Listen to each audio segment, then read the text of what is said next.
Hi అండి. అందరికీ నమస్కారం. Welcome to my channel. ఈ వీడియోలో ఉద్యోగులకు డీఏ బకాయిలు 28 ఇన్‌స్టాల్‌మెంట్‌లో ఎవరికెంత వస్తుందో చిటికెలో అయితే తెలుసుకుందాము. సో, ఎంత బేసిక్ వరకు ఎంత అమౌంట్ రావాల్సి ఉంది అనేది పూర్తి వివరాలు వీడియోలో తెలుసుకుందాము. వీడియోనైతే ఎక్కడ గాని స్కిప్ చేయకుండా ఎండ్ వరకు చూసేయండి. అప్పుడే ఇన్ఫర్మేషన్ పూర్తిగా అర్థమవుతుంది.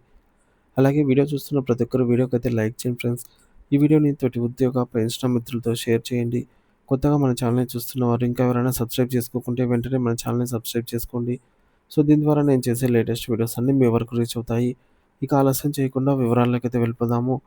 సో, ఫ్రెండ్స్ ఇక విషయానికొచ్చినట్లయితే ఉద్యోగులకు 3.64% డీఏ మంజూరు. బకాయిలు 18 వాయిదాల్లో.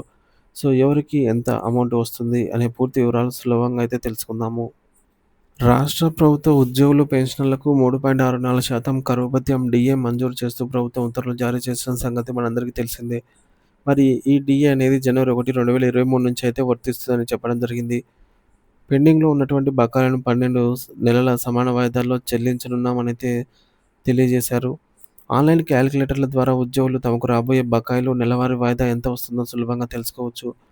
రాష్ట్ర ప్రభుత్వ ఉద్యోగులు, పెన్షనర్లు ఎంతో కాలంగా ఎదురు చూస్తున్న కరువు భత్యం పైన ప్రభుత్వం తీపి కబురందించింది.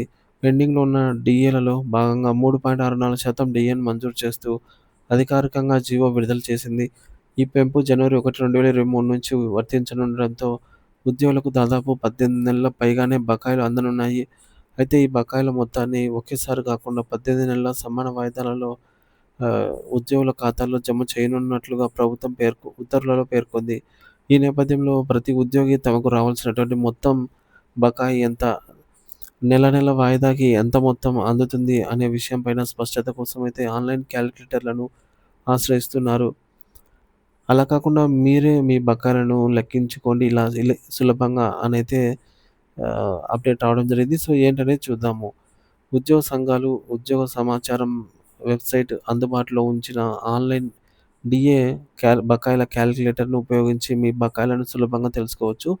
సో, దానికోసం మీరు కొన్ని ప్రాథమిక వివరాలను నమోదు చేయాల్సి ఉంటుంది. మొదటిది ప్రస్తుత మూల వేతనం. ఈనాటికి మీ బేసిక్ పే ఎంత ఉందో నమోదు చేయాలి. రెండవది ఇంక్రిమెంట్ నెల. ప్రతి నెల ఏ ప్రతి ఏటా మీకు ఇంక్రిమెంట్ ఏ నెలలో వస్తుందో ఎంచుకోవాలి. మూడోది ప్రత్యేక ఇంక్రిమెంట్లు. మీరు 6, 12, 18 సంవత్సరాలకు automatic advancement scheme AAS increment పొంది ఉంటే ఆ వివరాలను నమోదు చేయాలి. నాలుగోది సీపీఎస్ లేదా జీపీఎస్. మీ యొక్క కాంట్రిబ్యూషన్ పెన్షన్ స్కీమ్ సీపీఎస్ పరిధిలోకి వస్తారా? లేదా జనరల్ ప్రావిడెంట్ ఫండ్ జీపీఎస్ పరిధిలోకి వస్తారా? అనే వివరాలు ఇవ్వాలి. దీని ఆధారంగా బకాయిలపై వర్తించే మినహాయింపులు కూడా లెక్కించబడతాయి. ఐదోది సరెండర్ లీవ్. మీరు ఈ మధ్య కాలంలో సరెండర్ లీవ్ తీసుకొని ఉంటే ఆ వివరాలు నమోదు చేయాలి.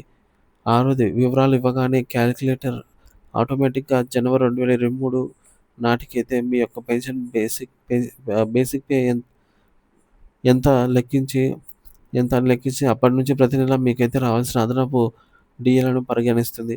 ఉదాహరణతో సులభంగా అర్థం చేసుకుందాము. ఒక ఉద్యోగి యొక్క వివరాలతో ఈ లెక్కింపు ప్రక్రియ అనేది పరిశీలిద్దాము. సో, ప్రస్తుతం బేసిక్ పే 60,000 అనుకుంటే క్యాలిక్యులేటర్ ఇంక్రిమెంట్ ఆధారంగా జనవరి 2023 నాటి బేసిక్ పేను 55,000గా అయితే లెక్కిస్తుంది. ఈ మేరకు ఆ నెలకు పాత డీఏ ప్రకారంగా మీరు అందుకున్న మొత్తం 3.64% డీఏ ప్రకారం మీకు రావాల్సిన మొత్తాన్ని మధ్యలో ఉన్న వ్యత్యాసాన్ని క్యాలిక్యులేటర్ లెక్కిస్తుంది. ఇలా జనవరి 2023 నుంచి నేటి వరకు ప్రతి నెల ఉన్న తేడాలను కూడితే మీకు రావాల్సిన మొత్తం స్థూల బకాయిలు గ్రాస్ అమౌంట్ అనేది వస్తాయి. ఉదాహరణకు 61,340 అనుకుందాము. మీరు సీపీఎస్ ఉద్యోగి అయితే ఈ బకాయిలపై 100% మీ ఖాతాలో జమ అవుతాయి. అంటే రూ. 61,340 సీపీఎస్ వారికైతే మినహాయించబడుతుందనమాట. సో, మినహాయింపులు హామీగా మీకు అందే వాస్తవ బకాయిలు ఎంతనేది చూద్దాము.